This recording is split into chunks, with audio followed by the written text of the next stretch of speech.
बिस्मिल्लाहिर्रहमानिर्रहीम वरकऊ मअर-राकिईन सदक़ल्लाहुल अज़ीम। दुरूद पाक पढ़ें।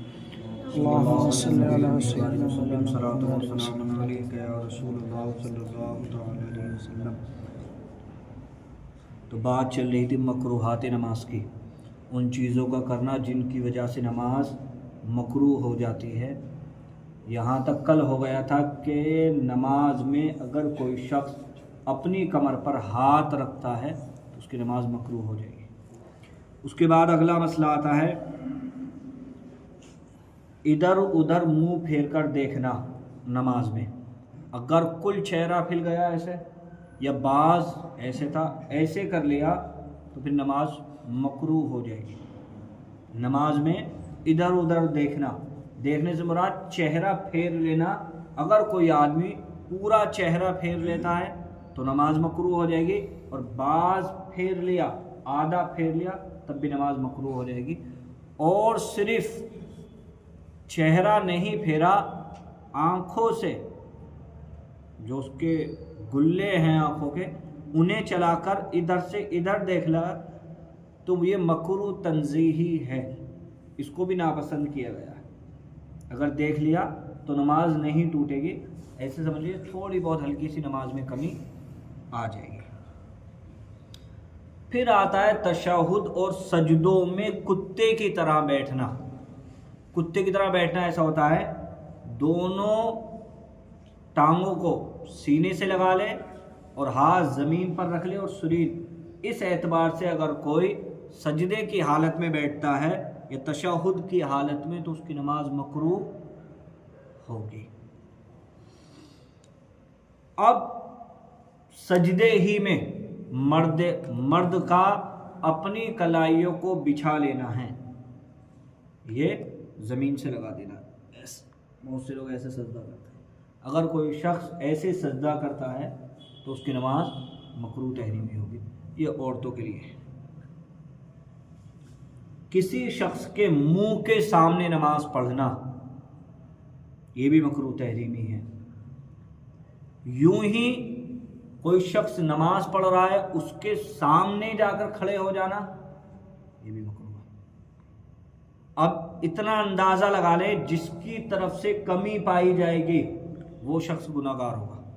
कभी ऐसा है कि नमाज पढ़ने वाला गुनाहगार है और कभी उसके सामने खड़े होने वाला गुनाहगार है। इस मसले को अपनी आसानी से समझ लें। उसके बाद में आता है कपड़े में इस तरह लिपट जाना कि हाथ बाहर ना हो। जैसे कल मैंने बताया, लोग चादर ऐसे लपेट लेते हैं कि बिल्कुल हाथ अंदर रहते, दिखाई नहीं देते। ऐसे लिपट कर नमाज पढ़ना मकरूह तहरीमी है। जब भी चादर ओढ़ने के बाद में एक पल्लू ऊपर कर ले इधर वाला, ताकि ये हाथ दिखाई देता रहे। अगर ये ढका रहेगा तो नमाज हो जाएगी। एक ढका रहेगा तो एक ऊपर रख लें तो दिखाई देता रहेगा, और दोनों हाथ ढके हुए हैं तो फिर नमाज मकरूह तहरीमी होगी। और ये वैसे भी नमाज के अलावा भी ये चीज़ ममनू है। और जहाँ अंदेशा हो किसी चीज़ का, लड़ाई झगड़े का, वहाँ पर करना सख्त ममनू है, ये याद रख लें। अगला मसला आता है एतिजार।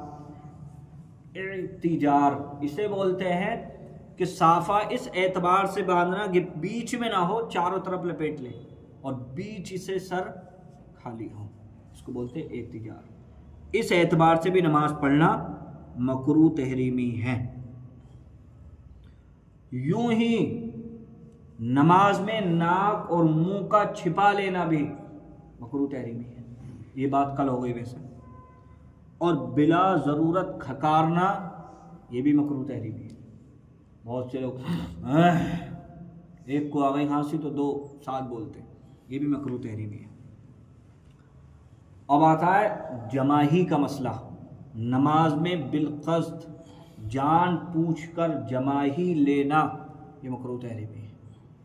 और ख़ुद से आए तो हरज नहीं है, लेकिन रोकना मुस्तहब है। रोकने का बेहतर तरीका, जैसे ही जमाही आए होठ से दाब ले, तो जमाही नहीं आएगी। ऐसे नहीं रुक सकता तो फिर अगर नमाज की हालत में है तो सीधा हाथ, क़याम की हालत में तो सीधा हाथ उल्टा करके रख ले, और क़याम के अलावा है उल्टा हाथ उल्टी तरफ से रखेगा। और सबसे बेहतर तरीक़ा ये है, जैसे ही जमाही आए दिल में ये ख्याल कर ले कि अंबिया इकराम अलैहिस्सलातु वस्सलाम इससे पाक थे, उम्मीद है इंशाअल्लाह कि जमाही रुक जाएगी। क्यों? जमाही जो है ये शैतान की तरफ से है। और बड़ी कई चीज़ें हदीस मुबारक में फरमाई गई हैं। नबी पाक सल्लल्लाहु अलैहि वसल्लम ने इरशाद फरमाया, जमाही शैतान की तरफ से है। जब तुम में किसी को जमाही आए तो जहाँ तक मुमकिन हो रोके। इसको इमाम बुखारी ने नकल किया है। इसके अलावा उलमा बयान फरमाते हैं कि जो जमाही में मुंह खोल लेता है, शैतान उसके मुंह में थूक देता है। कई चीज़ें हैं। और जो कह कह की आवाज़ आती है वो शैतान का कहा है। कभी ऐसा होता है ना, वो शैतान का कहा है। उसका मुंह बिगड़ा देखकर ठिट्टा लगाता है, हंसता है, खुश होता है। और जो रतूबत निकलती है वो शैतान का थूक है।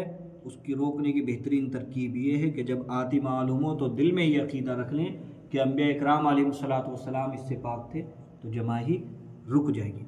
और हदीस मुबारक में नबी पाक सल्लल्लाहु अलैहि वसल्लम ने इरशाद फरमाया है कि शैतान मुंह में घुस जाता है, बाज़ में है कि शैतान देखकर हंसता है। ये तो हुई जमाही की बात। एक दो मसला और सुन लें।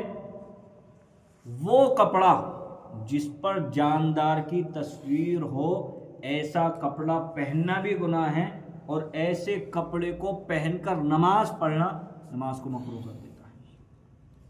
आम हालात में भी ऐसा कपड़ा पहनना गुनाह है, और नमाज में पहनकर आ गया तो नमाज मकरूह तहरीम में होगी।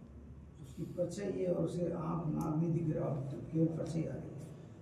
उससे परछाई से नहीं होगा, परछाई से नहीं होगा।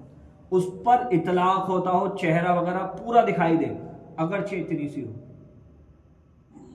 अगर पूरी दिखाई दे रही है, आँखें नाक मुंह हो तो जैसे अंदर बनियान पे कोई लोगों नहीं, अंदर है तो कोई दिक्कत नहीं, वो ढका भी होनी चाहिए। जैसे हॉस्पिटल वगैरह में कहीं कहीं इतने इतने से हाथी होते हैं, कोई इतनी इतनी छोटी चीज़ होती है, जानवरों की तस्वीर, और वो साफ हाँ लोग होते हैं, वो साफ दिखाई देते हैं। अगर वो नमाजी के सामने हैं और नमाजी वहाँ नमाज पढ़ रहा है तो नमाज मकरूह तहरीम में होगी। इस चीज़ का ख़ास ख्याल लगे। और घरों में भी लोगों ने अपनी पिक्चरें रख रखी हैं, खींच खींच के सजा रखी हैं घरों में। पहली बात तो ये कि जहाँ जानदार की तस्वीर हो और रहमत के फरिश्ते नहीं आते, सब जानते। अगर आपने खिंचवा रखी है, बंद करके उनके ऊपर कपड़ा वगैरह रख दीजिए, ढाँक के रखिए, ये बेहतर है। और लोगों ने खुले में रख रखी है, वो अच्छी बात है। आपकी तस्वीर है, आपको मिली हुई है, इनाम मिला, तोहफा मिला है, उसकी है, जो भी है, तो आप उसको बेहतर ये है कि उसके ऊपर पर्दा करके रखिए। वरना घर में रखी हुई है और रहमत के फरिश्ते ना आए, फिर बड़ी दिक्कत की बात है।